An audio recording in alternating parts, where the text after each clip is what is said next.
Welcome to the Loading Up Podcast. I'm your co-host, Brother Zay, and today we have Producer J with me. What's going on, Producer J? What's up? What's up? How's it going? It's going good, man. Just playing games and relaxing. And today I have off, so I just like to get my chores done early and then relax for the rest of the day playing games. Must be nice. I don't know. For some reason, I can't do anything. Like, not even playing games. I can't play or do anything during the day. Like, that's what? I don't know. It's so weird. Like, I like doing stuff at night. So, like, in playing games or watching stuff or whatever. Like, I just like doing it at night. During the day is like, that's nap time for me. I wonder why you can't finish games. I know. It's so hard. I don't understand. Speaking of finishing games, did you talk to me? What have you been playing? So, I was going to say you'll be disappointed, but oh no. Remember what I bet last week about the save thing in the WWE game again? Yeah. It happened again. What? Yeah. And no way. So I think it has something to do with the quick resume on Xbox, because that's the only explanation I could come up with, because literally I was not in a loading area. Like, I was in the game, like, like in the menu or whatever. Yeah. And I put it in quick resume because, like, that's how it's supposed to work. You put it in quick resume, come back right where you started.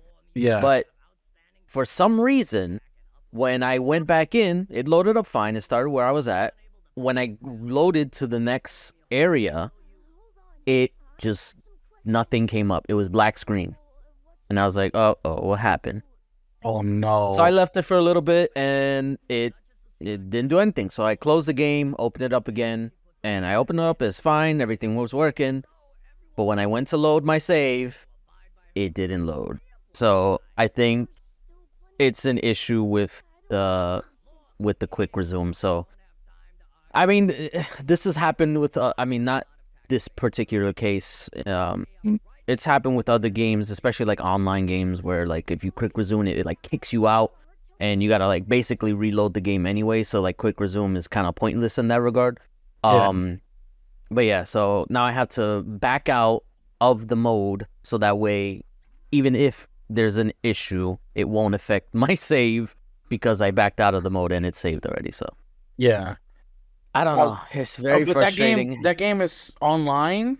Maybe that's why. It is, yes. Because I know quick resume does not work well with like online and multiplayer stuff. It's only single player, so I'll never use quick resume for a multiplayer or online game. So for that simple reason, because it's a little wonky with that, But single player games, quick resume all the time.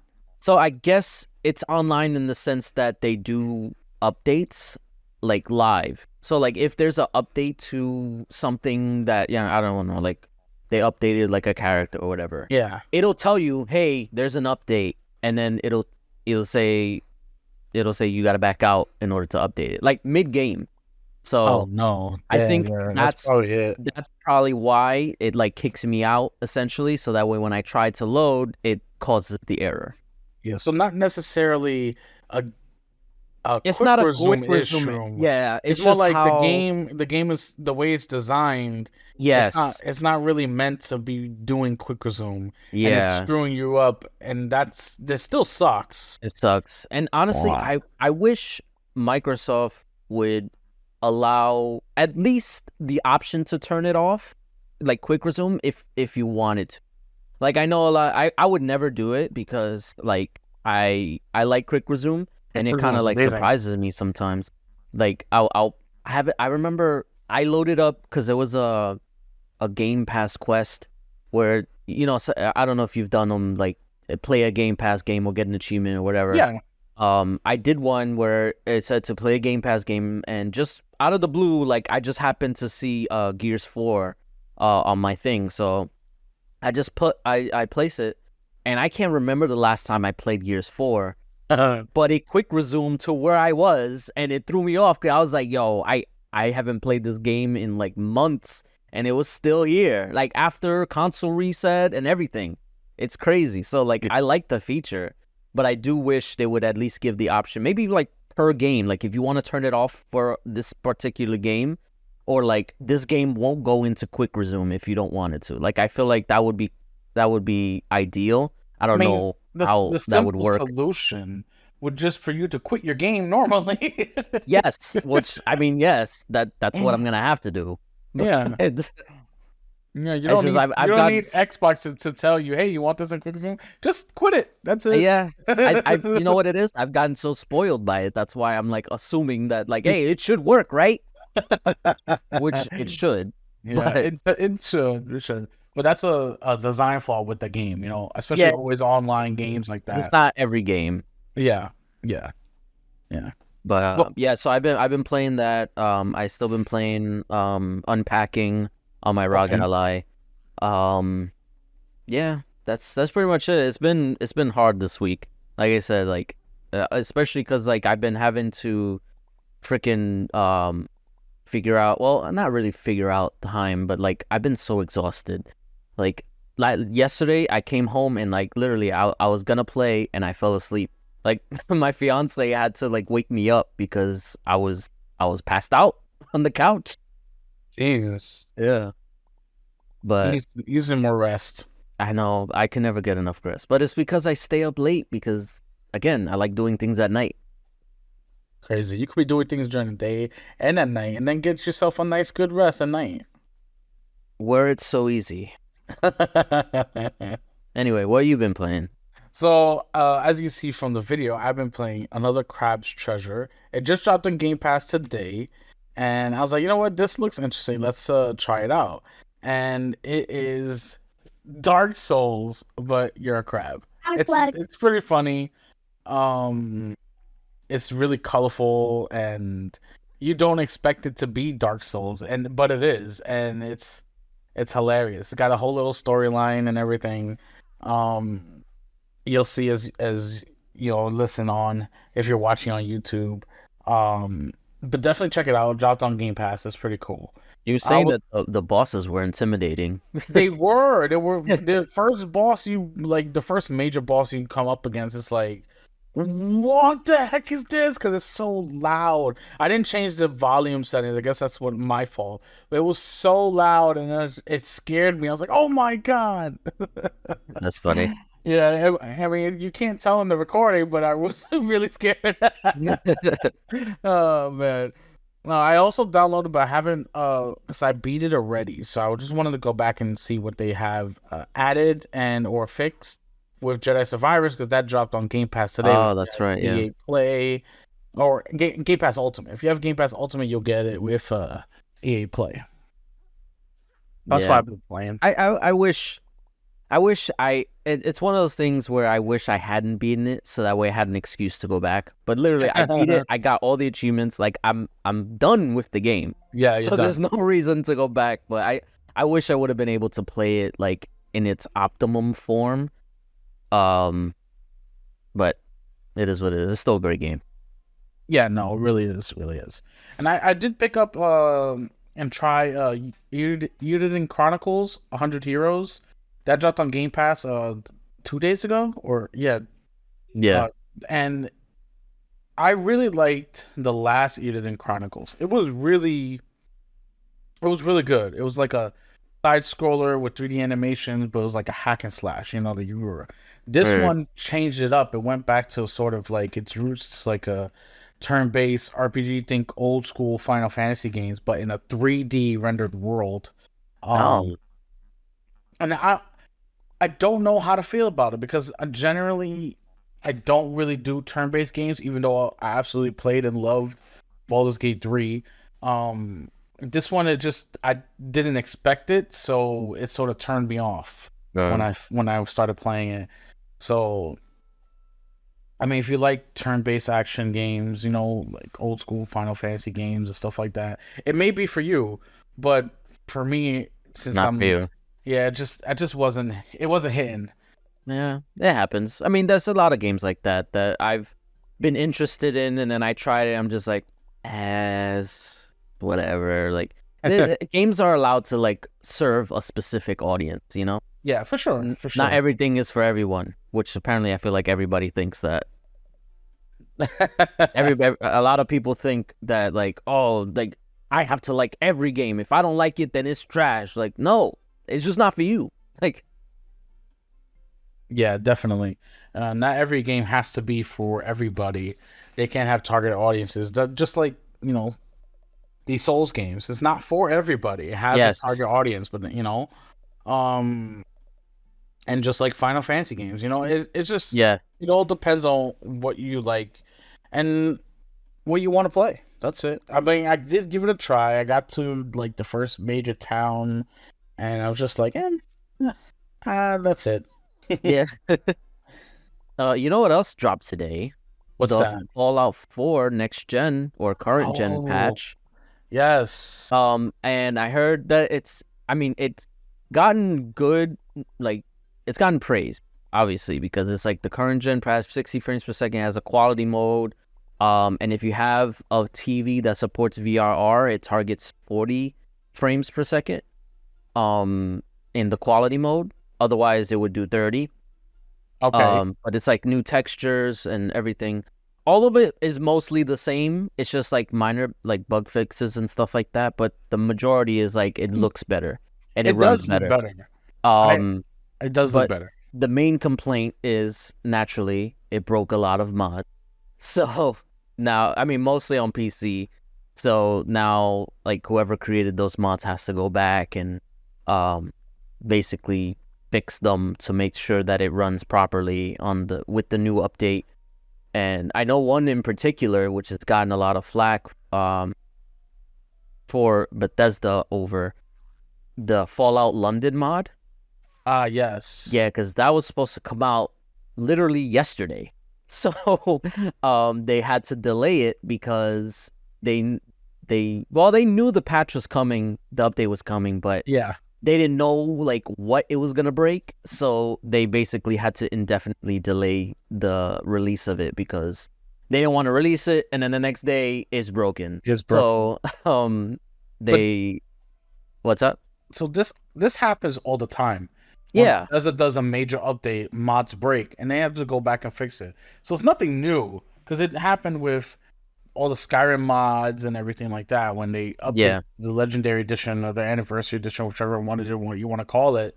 Um, they broke a lot of mods and they had to go back and fix it. So it's nothing new. I expected that to happen. But Yeah.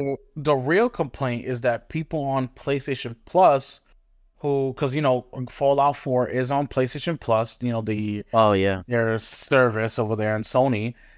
They haven't gotten the update yet, and they are working on a fix for it. Bethesda knows what's going on, and they're working to fix it. So it will come to the PlayStation fans who don't own it, who are just using it through their PlayStation Plus subscription service. They just Yeah. ask people to give them some time because they're working on it. They know what's going on. Yeah, I think it has mostly to do with the how PlayStation recognizes different versions of games. Because with Mm, Xbox, it's all the same thing. It's just like if it's not if you play a game on the Series X, it'll automatically detect if there's an update and it'll just update that version. yeah. But on PlayStation, they have two different versions. There's a PS4 version and a PS5 version. The Well, PS4 version is on the PS Plus. So I yeah. think what they'll have to do is basically swap it out with the PS5 version. Like it's not just like an update, you know what I mean? Yeah, yeah, yeah. So it's a whole different version. So I think that's what the issue is. And basically converting the PS4 version to the PS5 version for those who already have it. You know what I mean? Yeah. I That mean, it'll makes still all be perfect sense. free or whatever, but it's just they would have to figure that out. Yeah. It's like a licensing issue. Which they're working on right now. So just gotta for the PlayStation players, you gotta just hang on, Yeah. you know. Other than Um. that, I did download it and I did try it out. It looks really good. Like it looks a lot better than what I played in 8 years ago. It looks Yeah. really good. So that's really good for anybody who's never played it or people who just want to jump back in, especially because the hype around the show. Yeah. If You you know want, what? it looks really. Honestly, I think Fallout 4 is probably a better jumping off point than like Fallout 3 is. Because I Oh, know people will oh, say Fallout 3 is better, but I feel like because Fallout 4 is a little bit more modern in terms of like the RPG mechanics Okay. and the dialogue options. I feel like, I mean, I didn't because I like RPGs, but when I first played Fallout 3, it was it can be a little bit like overwhelming with the amount of like dialogue and choices and stuff like that. So I think Fallout 4 kind of streamlined it. I mean, a lot of people don't like it, but I feel like it's still a good game. It's just not as good as 3 or New Vegas, in my opinion. So I feel like if you're just getting into Fallout because like the show, Fallout 4 is the way to do it. And Yeah. especially now with the mod. And I'm gonna go back into it eventually. I'm not saying that I'm gonna go into it now because Lord knows I have so many other games I gotta finish. You gotta not take a nap one day and I finish. know, I know. I just gotta power through. Sleep be damned. Yeah, I mean, my first Fallout game was Fallout 4, and then I went Oh, back and really? played. Yeah, yeah. I never really got into the Fallout series until Fallout 4 came out, and I really loved Fallout 4. It's so much that I went and got and purchased New Vegas and 3, so I got to experience it backwards. And I love New Vegas, and I really like 3, but I still have that feeling for 4 where I like that one better because I started with that one. Yeah, that's true. I guess. Yeah, You know, but you're right, it is a good starting point, especially for newcomers. yeah. Yeah. So tune in. Well, tune in. You can check it out. It's on Game Pass on PlayStation Plus. So there's nothing to it but to do it. Thanks. Let's jump right into the news because we got we'll first talk about what just dropped, which is the, I think, quarter 3 earnings for um Microsoft and Xbox, and it's taking the Twitter a little by storm. You know, the Yeah, console warriors are talking about it because they're saying, "Oh, Microsoft game revenues is hurt." But in reality, they're just the only thing that really did get hurt, which was it was a 30%, 31% decline, was Xbox hardware. And not just Xbox, but also like Microsoft Surface. So the hardware in general is just declining, and that's every time these reports come out. That is the case. This is nothing new. It's happened before, and it will continue to happen because, as we know, even Phil Spencer said that the console market plateaued. That's it. It's not growing anymore, and this is true for PlayStation. This is true now for Nintendo. yeah, It's just gonna. This is the way it is. But yeah, even though there was a decline of 31% in hardware, gaming revenue actually grew 51%, and Xbox content and services revenue grew 62%. So there is revenue. There is a lot to be praised about, specifically for Xbox and what they're trying to do for the future with cloud, with ABK and all these deals that they're trying to do. There's money to be made, and they're making that money. And of course, there's just a decline on the hardware, which is just it has been like that for the last few years now. yeah. I think so. The issue is that Microsoft's philosophy in regards to hardware is now basically becoming more widespread. So what I mean by that is Microsoft is a software company. Like they're known for Windows, they're known for their programs, Office, Yeah, all that stuff. So that's been their bread and butter. Now they still do make hardware. They make Surface products, Surface laptops, the Surface Go, Surface tablets, all that. They still make them, and I'm pretty sure there's still more coming in the pipeline. for sure. Um, but those aren't like the how do I say it? They're not the bread and butter. Yeah, I didn't want to say it again, but yeah, they're It's not the okay. bread and butter. They're not the bread and butter. The software is. So now it's basically we're seeing that bit happen to Xbox. Now it sucks because now you got to see the console warriors come out and say, "Oh, PlayStation is the best because now they got Xbox on the run. They're gonna become third party. This, and that." No, that's not what's gonna happen. First of all, Xbox has always been third party. They freaking since they published Banjo Pilot on the Game Boy Advance, Like they've been third party. Like this is not new. I don't know why people keep using that as kind of like a gotcha. Like it's not new. They've been third party. Like that's what they are. They also have first party. They also have consoles. So it's like it's not an argument that even makes sense. But anyway, they'll still chime at it. But anyway, so Microsoft and Xbox are basically pivoting as PlayStation is to more of like an open ecosystem, which I mean they've been doing this since what, like 2017 when they first started expanding to PC. Yeah. So they're trying to be like all encompassing and play games wherever you are, whenever you want.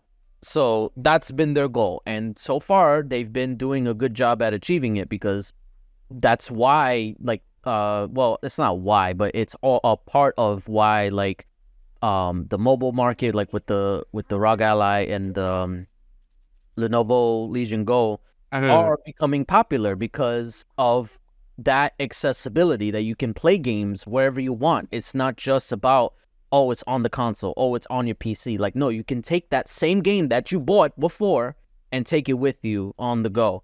So they're just inching towards that, and we're starting to see it happen in front of our eyes. Now, does that mean like, oh, consoles are going away? No, it's because it means that console sales are going to be less of a focus. Does that sound bad on paper? Maybe. But in reality, that's where the industry is going. Like I said before, Sony is pivoting to PC, and they're being aggressive about it. And it's only a matter of time before they see the light, just like Microsoft did, that staying specifically on console is not how you grow your revenue. Like consoles, the traditional console is dying.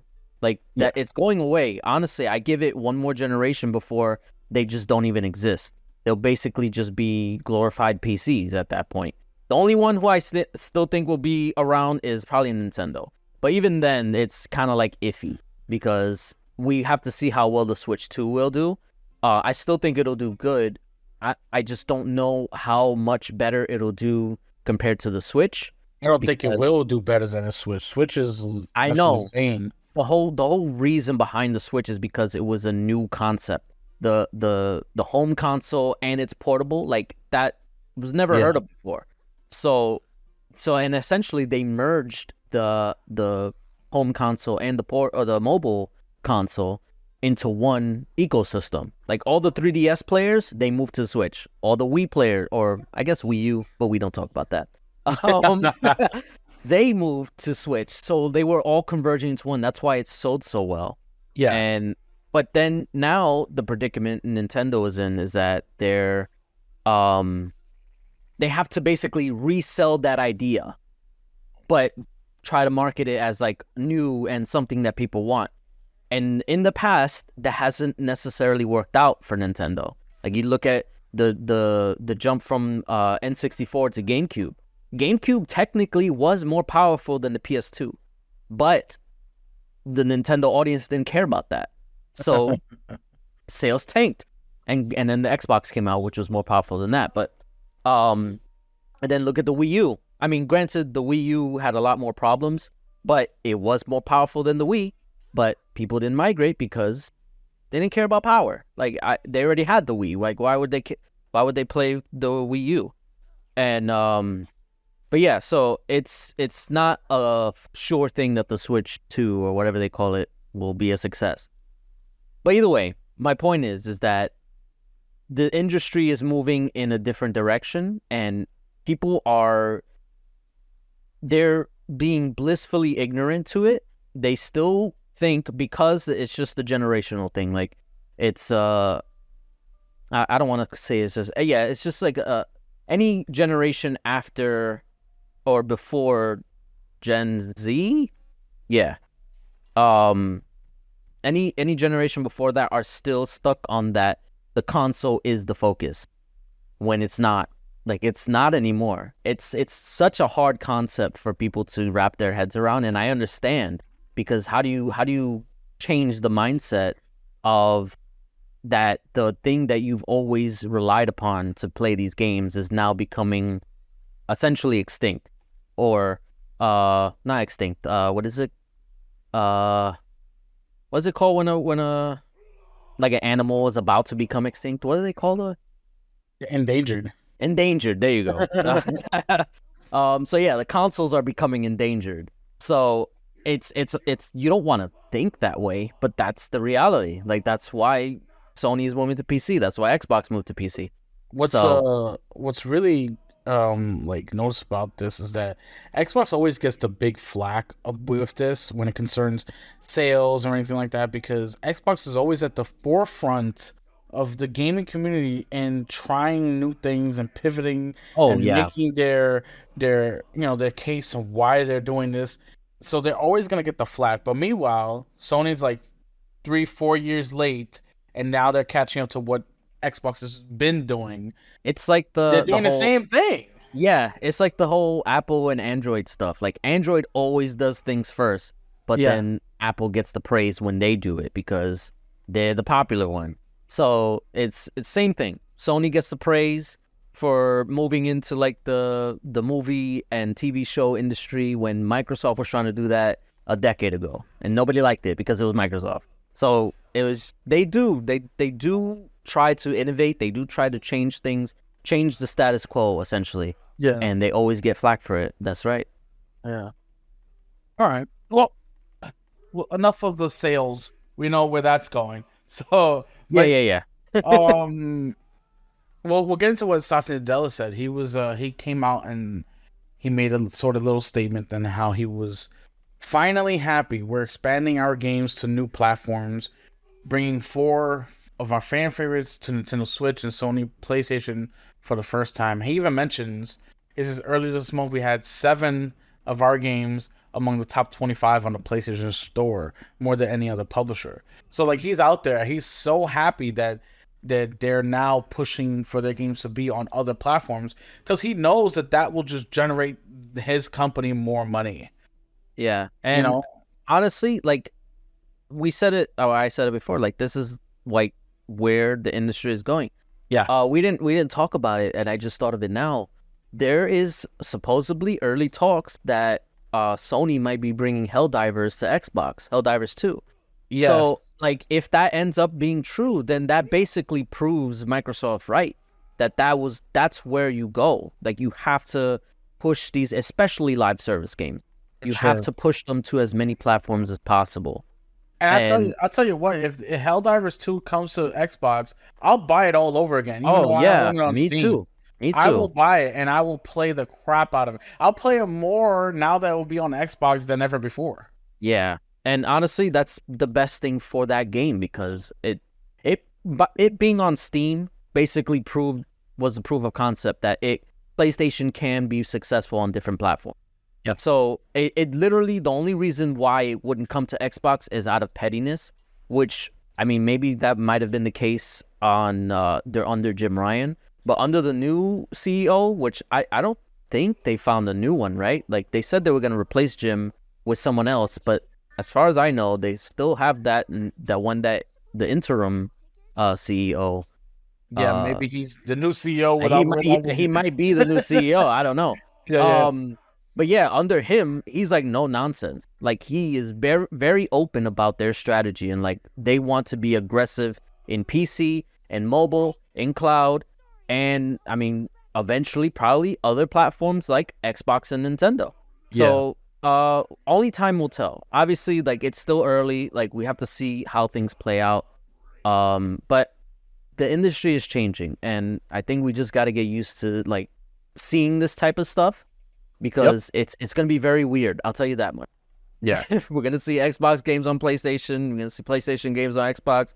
I mean, we already see that, We've but seen it already. We yeah, do. we've seen it already multiple times. So it's Yeah. like, MLB the show, you know? yeah, We it's see it it already. it's gonna be more widespread though, and that's the part that people are gonna like be weirded out by. But Yeah. eventually, like 5, 10 years from now, it'll just be the norm. So it's like, why are we fighting against it? Yeah. Tribalism. Oh, tribalism, yeah. That's all it is. That's all That's it what is. it is. My plastic Yeah. box is better than your plastic box. Yeah. Yeah. Speaking of Sony taking charge and making their way into the future, they had developed a patent. They patented what they're calling Autoplay game mode, and it's a Sony's new patent for AI-powered system could revolutionize gaming, according to them, by allowing players to skip repetitive or grindy gameplay sections. So the autoplay technology uses an AI model to simulate gameplay styles and could be implemented in Sony's games in the future. Oh, and it says while potentially controversial, this system could benefit players who struggle with lengthy games and grinding, enhancing the overall gaming experience. What do you think, man? Uh, okay. I'm of two minds. Do I think the concept of this, well, it's a patent. It's not even a feature yet. Yeah, it's just a patent. And Sony patents a lot of stuff that never comes to light.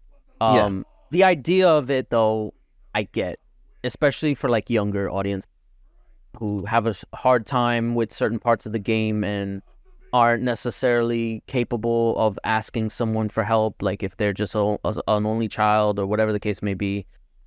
This could be a useful feature. I know they have well, it's like I don't know exactly what it's called. It's called like guides or something like that. It's a PlayStation Plus feature where you can look up basically like help, and it shows you what to do. Yeah, and it's in the OS, so it's like you just think you press the PS button, and then it shows up as a card, and then it could show you basically where you're at, where you're stuck at, and then it'll show you what to do. But this is basically like taking that next step of basically controlling it for you. So I get that part. It can be helpful for, and especially for the people who are disabled or not able to like physically do it, certain things, or maybe too hard for them. It could be useful in regard. But the other part of me is just like, this is, I said in the group chat, like this is little brother mode. When I don't know if are you the older brother? No. Oh, you're not. So then I'm this the is middle. your mode. I'm the Oh, middle. you're the middle. I mean, Yeah. technically, you're still a little brother. You have an older brother. But anyway, no. So I remember, because I'm the oldest. So I remember my youngest brother, he would be playing like a game, and he would come to my room and he would ask me for help. And then I go in and he'd be stuck on a thing for like hours, and then I just do it in one shot. So like that's essentially what this is gonna be. Like it's gonna be the little brother mode. Like, oh, I need help. Can you help me? And then the AI will take over. So it's a little like funny if you think about it that way. I think there is more good to it. It's just I feel like it's so silly though. Like why just get good. Like practice. Look up guides. Do it yourself. Don't let someone else do it for you. Yeah. I mean, I'm with you. I'm not of two minds. I think this is dumb. I'm just gonna be upfront and honest. I like to, if it's a good grindy game, I will grind for it. Like there are good grindy games, like let's say, for argument's sake, Destiny 2 has a better grind than Warframe. So I don't want to do Warframe's grind. I will do Destiny 2's grind though, because it's more fun. So I don't want that automated for me. That's part of my experience playing the game. And if I don't like the grind, I just won't play the game. So I guess this is their way of saying, hey, listen, you don't have to worry about the grind. Buy this game, play it. We'll use AI so that you can finish, the grindy stuff. I don't like that. I don't like that. Get it out of here. Well, I mean, it's not a thing yet. It might not ever be a thing. But you're right. The idea of it, yeah, I don't know. Like I said, I think it can be useful in certain instances, but overall, I kind of agree with you. It's kind of silly. It's silly. All right, so this is showcase season. Okay, we're coming up on the summertime, so we know we're gonna have multiple different showcases and different publishers putting out their content for the future. And the first one I think of it this year would be ID at Xbox Digital Showcase. It's officially announced to be coming out on Monday, April 29th. It will be showing off a lot of new stuff, as well as some returning things, and even fans of Power World, the CEO of Pocket Pair came out and said that you should expect something fun. You should watch if you're a fan. So they're expected to bring a lot of good stuff coming out on the 29th, including games like Dungeons of Hitzenberg, 33 Immortals, Power World, of course, and Lost Records. So we got some good stuff to start the showcase season out for us. Yeah, and this came out of nowhere too. So Yeah. I wonder if this. I mean, granted, it'll with the Power World stuff. Like, I wonder if that'll be like full crossplay. Because right now, the Xbox version is only compatible with the Windows, like the Windows Store version. Yeah. I wonder if it'll be compatible with Steam. It could be something. I mean, they did say they're working on it, so Yeah, and then also like private servers, for not private servers, like dedicated servers. dedicated servers. Yeah, That's yeah, what I yeah. meant. For the Xbox version. Yeah. Yeah. So yeah, no, this is. I like when they announce these things like ahead of time. So that way it also like tempers expectations because it's ID at Xbox. Yeah, These we're are talking indie indie games. These are Exactly. indie games. But Exactly. there's also like really good indie games, and I'm well, it's not wrong for me to assume that most of, if not all, these games will probably be on Game Pass if they're being Um, shown off. that not necessarily going to be all on Game Pass. So not every a game that's indie that is at ID at Xbox will be on Game Pass. No, There I won't be. know that, but Yeah, I feel like majority will, but not yeah. every single one of them. Okay. All right, so well, either way, I'm still looking forward to seeing like 33 Immortals. That's one Yeah. that I've been keeping my eye on because Yes. I like the concept. It's something new, and that's a good thing for like for indie games. It's like they have the leg up in that they can take a little bit more risk. They can try new things. They can be creative, and that's something that's like kind of lacking in the game industry at large. So it's always up to the indies to kind of innovate, and then whatever pops off and becomes popular, that's what the big publishers start to copy. But yeah, so it's good to see this, and I'm looking forward to hearing what they have in store for this show. Oh yeah, definitely. It's gonna these shows are the idea Xbox shows are very low key indie game, but it's still very fun to see because I don't know about you, but indie games have been putting this generation on its back and they've been carrying this generation. Oh yeah, 1000%. Like most of the games I've played have been indie games. Like the ones that I've completed, like I play an indie game pretty much every day at work because of the ROG Ally. That's essentially my indie game machine. So Yeah, no, and that's what it's perfect for. So like I welcome all the indie games. definitely. I can't wait to see more about this showcase come Monday. Although I do work Monday, I will just rewatch it when I come home. So we won't be streaming it like we do normal showcases. Yeah, I mean this is like you said, it's low key. I don't think this is one of those like streamable Yeah. shows. Yeah. Well, speaking of showcases, we have some, I guess, some slight news or maybe some hints, leaks from for the June showcase. So the June showcase, we definitely are going to stream because Yes. Well, so far, yes. so far, yes. Our So far, schedules seem to line up. We'll yeah, see we'll as we see get what closer. happens. We'll see what happens, but supposedly we will be streaming for the showcase. It's going to be a big one, and Yeah. we want to be there for it.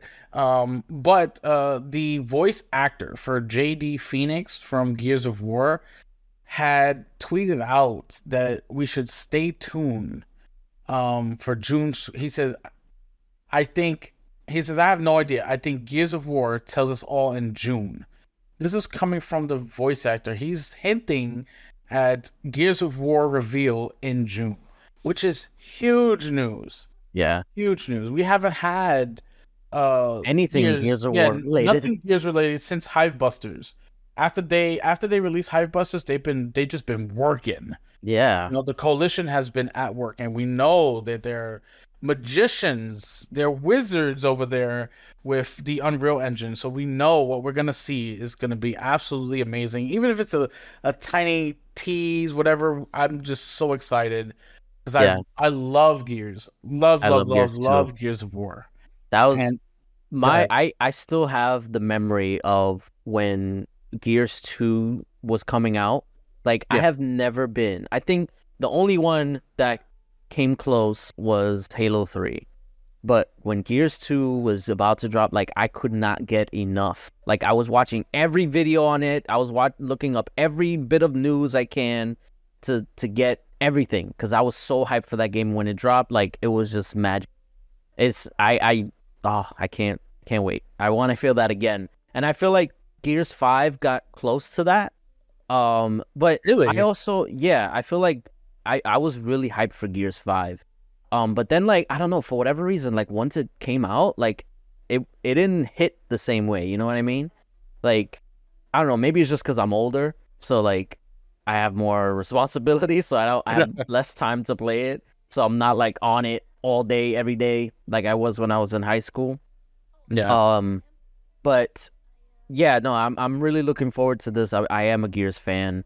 I hope they do well, two things. I hope they mix it up a little bit because I feel like the difference between Gears 4 and Gears 5 has been very minimal. And you could take that as a good thing because, you know, don't fix it if it ain't broke. Um, but you also have to innovate, you know? Like I feel like at least with the original trilogy, every game added something new to the table and it always enhanced the experience. Um, so I feel like with this next game, I feel like here's my suggestion. I feel like they should probably experiment with melee weapons because they don't have any. And I feel like, especially, you know, because one of the staples of Gears is the Lancer with the chainsaw attachment. So it's like, that's an up close and personal type weapon. And I think it's the only one. Well, I guess if you count the shotgun, um, A Nasher. the Nasher. But they should do more of that. Have more up close and personal type things. Well, they do. I don't know. Well, let's see. I don't know if you played the horde mode. So they have swords and the hammers. They have these things that you can use. They're in the game already. And I know because we played horde, like we used to play horde every Sunday. We used to do 50 Yeah, rounds I of horde remember you every told me Sunday. about that. Yeah, so like they have melee weapons in the game. Um they don't really use them a lot in multiplayer. Multiplayer, yeah, Multiplayer is just Nashers and Lancers basically. That's like the meta, you know. yeah, true. Um, but they do have a lot of different melee weapons that they use. Different characters use them. And in horde mode, you can pick a character, so you can be the locust or the swarm or whatever, and Yeah. you can use these weapons. So they do have them, and they did innovate with 5 because it sort of went open world ish, where you would go Oh, into this map and it yeah, was like open world. So they are moving the needle, you know, in that sense. yeah, that's true. Um, Also, one thing I would change as well. What's that? I wanted to go back to Gears of War. I know the reason why they changed it to Gears for Gears 5, but they should go back to Gears of War. Like that's what it is. We call it Gears, but it's Gears of War. You're just talking about the title because nothing Yeah, really the title. changed. Yeah, yeah, yeah. Okay, No, okay, it's okay, just the okay. title. Yeah, yeah, yeah. All But right, I'm because they like, what are you talking about? It's still the same thing. no, I know it's still Gears of War, obviously, like a part of the series. But Yeah. in terms of the name, it needs to go back to Gears of War because I don't know. I just maybe that's just the old school in me. They said they changed it because people called it Gears anyway, and they didn't say it officially. But it's also probably with the whole God of War, they don't want to get people confused or whatever. I'm just like, fuck that. Like, let people get confused if they want. They know what it is. If they see it, they know what it is. So If you get confused with Gears of War and it's God of War, like they're different. They're clearly different. yeah, they're clearly different. Clearly, so like, come on now. But you're right. I do like Gears of War better than Gears. Yeah. Gears is something you use like casual. You know what I'm Yeah, saying? it's like Yeah. outside when you're Hey, let's talking go with play some friends, Gears. play You some know? Gears, but we know Yeah. we're talking about Gears of War. Exactly. Exactly. But anyway, Yeah. that's it. Those are two things I was saying. But either way, I'm excited for it, and I eagerly anticipate the announcement because I feel like we know it has to come. Like it's not even about if, it Yeah. has to be there. Like there's no excuses if it's not there. If they do announce it, like, because we don't know, we're all speculating right now. So if they do announce it to June showcase, I want to see it come out next year holiday at the very Yes, earliest, I feel like or the very latest. I want it to be next year holiday. yeah. Release a teaser now, uh, and then Honestly, you don't even have to do a release date. Just release a teaser now, and then at the next showcase, boom, you it's know coming what? out. You know what? What's that? They won't even have to release it next holiday because now Xbox has Call of Duty as the holiday game. So they can release it Oh. anytime next year. They don't have to wait. Well, think about it this way. If they do the They staggered Call of Duty release, they could release because we know there's a Call of Duty Gulf War coming out yeah. this year, and then they can take a break from Call of Duty and boom, release Gears. Okay, It'll if be they Call of Duty Gears, Call of Duty Gears. Let's go now like that that. so much. I know. I'm getting ahead of myself. The reason why they always released it, and the same thing with Halo, is Xbox wanted that fall multiplayer shooter. That was like the staple for a long time. But now that they got the fall multiplayer shooter in Call of Duty, they don't need to focus on that. That's them now. So they can, if they want to spread it out and maybe release it over the summer when there's usually like a gaming drought, or release it in the spring, which I feel like a lot of big titles tend to release in the spring now. Why not?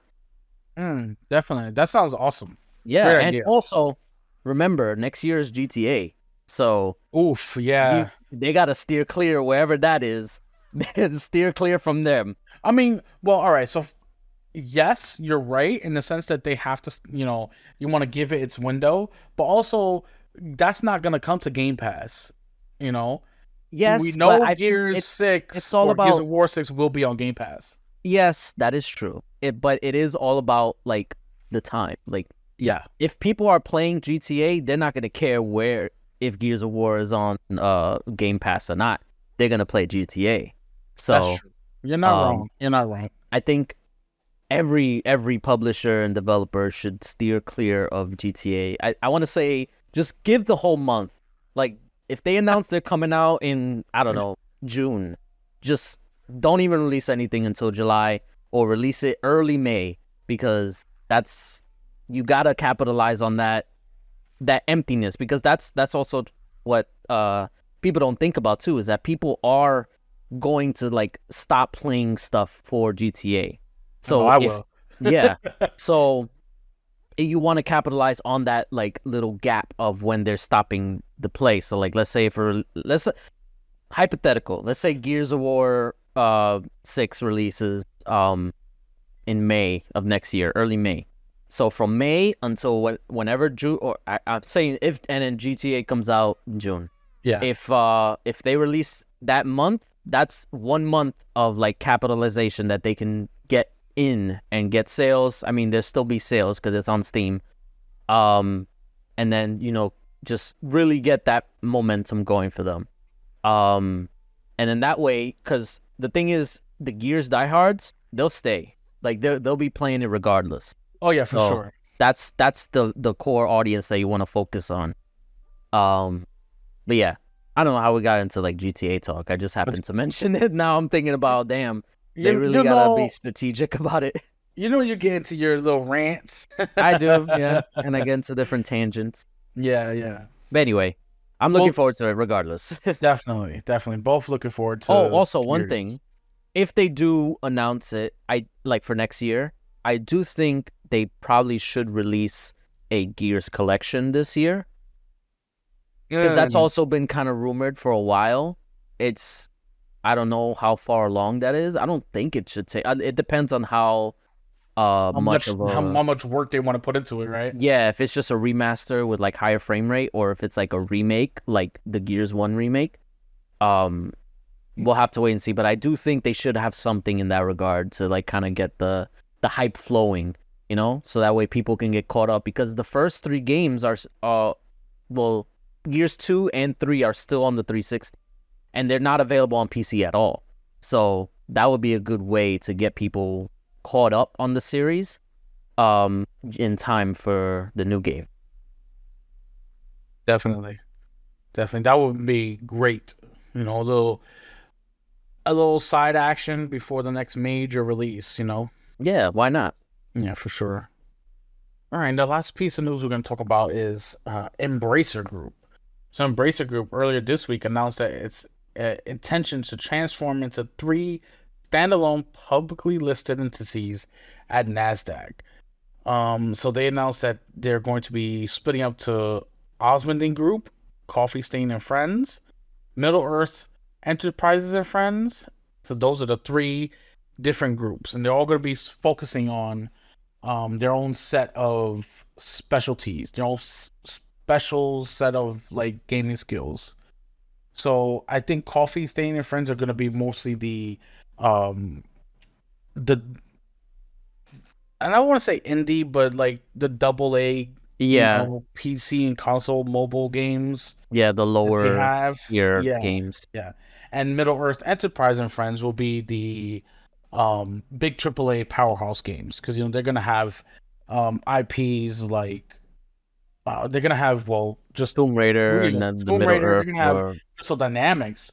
Crystal Dynamics alone is huge for them. So like they're gonna be split up into 3 different groups, and this is huge news because yeah, we this is reported we reported earlier this year how they were failing, and they were firing a whole bunch of people, laying off a whole bunch of people, because their $2.1 billion Saudi Arabia gamble failed, and they lost all that money. So they were just trying to recoup, and now it's all of that between the layoffs and the loss of revenue from their Saudi Arabia deal. All of this has now come to this, where Embracer Group bit off more than they can chew, and now have to split to 3 whole different companies. that's so strange. Like I'm still trying to wrap my head around how this is gonna work. Yeah, Like, is it there's 3 separate entities now. Like there's no parent company. That's it. They're Osmond D is one company, Coffee Stain and Friends is a whole nother company, and Middle Earth Enterprise is a whole nother company, and they split up their sort of assets. That's so weird. Like I can't Yep. even think about that. Like that's never happened before. I don't I think don't, ever. at least not in the gaming industry. I've never heard of it happening before like this. This is absolutely insane. I mean, it goes to show you how much, like, Embracer Group was out there buying everything, making it. They were literally buying everything, no matter how big or how small they wanted to buy. They wanted part of it. They wanted to be part of Embracer Group. And then they had that deal that fell through with Saudi Arabia. I guess they were banking on it. It had Yeah. to go through. If it didn't go through, this was gonna happen, and That that's was what happened. yeah. That's what Well, happened. That deal fell through. They did not have the $2.1 billion from Saudi Arabia. We say 2.1 billion, and we just hear billion, and we just I glance know over. it's like yeah, it's But just it's like so whatever now. much money. That is a lot of money. It is We're so we're so desensitized, like with the ABK deal and like the yes. Bungie acquisition and all these other acquisitions for the billions of dollars, that it's Yeah. just like it's whatever now. Yeah, I mean, you can even put it on a scale. Like, you can count to 1 million within like by hand within a year, Yeah, and it will take you like like 4,000 years. well, not 4,000. Like No, I no. remember like But it's something ridiculous to I count remember to 1 billion. yeah, I remember in school I learned that the difference between 1 to 1 million, I think you can count to 1 million in like if you count it from one in like a few days or something like that. Yeah, But to count to 1 billion is like 32 years. yeah, that's absolutely ridiculous. Yeah. Just from 1 to 1 billion, it will take you that long to count. Yeah. So you would think that It's more money 2.1 than we will billion ever see in our lives. So ever, yeah, ever. It's absolutely crazy. So they lost that deal, and now they're like, well, we're screwed. If we don't if we don't split up into these 3 different entities and split up our assets and make 3 different companies, Embracer Group themselves would be completely gone. That's all. so crazy. It absolutely is crazy. But I mean, this is what happens. Yeah. At least, like, it's not like a THQ situation where they have to sell off all their acts, that they have to file for bankruptcy, whatever. So it's like their entities will still live on, and all these games, like we said, like Tomb Raider, Middle Earth, and all the indie games will still have a venue to, exist. But it's just the fact that it's being split up that is still, like, we'll see what happens with this, but yeah, it's very unprecedented. Big time. I don't know what's gonna happen with, like, this is the perfect opportunity. We always talk about, like, what's the next acquisition for, these big companies like Microsoft to make. It's the perfect opportunity for for Embracer to make some money by selling off even these smaller companies that they're trying to make, or even studios, to sell them off to some big publisher who wants them. Crystal Dynamics itself, since they're working closely with Xbox for the what's this game that they're making together? Oh my god, I'm drawing a blank on it. Perfect Dark. Perfect Dark. There you go. I knew it was something dark. Perfect Dark. They're working closely. Crystal Dynamics and Microsoft working closely for Perfect Dark. They can buy them. Say, listen, we worked so well together. Let's bring you into the home, because right now Embracer is like, we need money. Yeah, we need something. So this is absolutely unprecedented. We're gonna see what happens in the future with these 3 new companies. See where it goes, and you'll hear about it from us. Oh yeah, we'll definitely keep an eye on this and where it leads to. Yeah, that's what we got. That's pretty much what we got for the news. Yeah, it's relatively light. Nothing too crazy outside of that last news story. Yeah, and the Embracer stuff is probably like the biggest of the news. Yeah. So yeah, we'll just end it right here. Thank you guys for listening. If we didn't mention in the beginning, just like and subscribe, obviously, and support our sponsors. Support Dubby, support NordVPN, support Starforge, and yeah, just click the links in our description for, well, it's gonna say like you can save up to 20% for the Dubby thing, but that'll be gone by now. But yeah, you can still save 10%. Definitely. Yeah, so check them out, and it'll definitely help and support us. And if you're listening to on podcast, rate us, like us, do all of that, and also engage with us. Like, talk to us in the comments, and even on our Instagram and TikTok and all of that. And we'll be there to engage. And that's it. We'll catch you guys later. Peace. Laters.